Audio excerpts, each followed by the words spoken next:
rid of gender differences? Well, there was the big problem about Mrs. and Miss. Because Mrs. was married and Miss was not. Mr. was there for anybody, married or not. And so we decided, as a matter of policy, to get rid of that distinction and just have Ms. MS. Okay. This was at the time, was pretty contentious and a lot of people hated it. And I have colleagues at the University of Queensland who are married and are female and who want to be called Mrs. And I think the thing to do is to respect the user's wishes. But I have to try and remember this is a Mrs. and that's a Ms.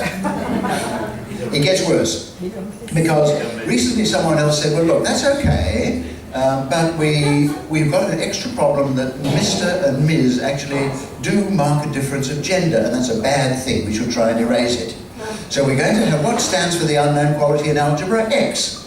So we're going to have MX, which will do for either a male or a female person. How are we going to pronounce it? Mix, mux, mux? I have no idea.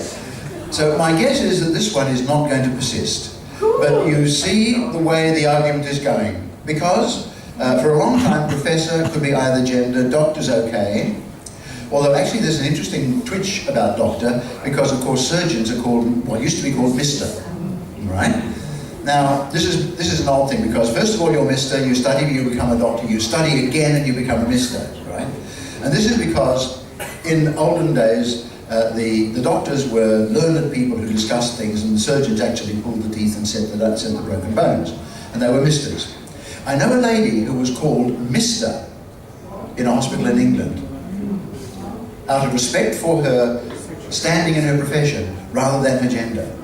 In Australia, almost all the hospitals are talking about doctor, which is easy. So doctors are okay. Reverend can now easily apply to either gender. Less so priest in the Catholic Church, although there are some parts of the church which are getting in that direction. And some of our titles like Governor, Governor General obviously apply to either gender. So we've got no problems with that. But with Mr. and Miss and so on, we had to try and solve the problem. And it's kind of unresolved at the moment, because MX is out there being pushed by a lot of people who want to even out all of the gender differences wherever possible. I'm not sure that's a good idea up to that level. I mean, I still open doors for women and occasionally get yelled at for doing it.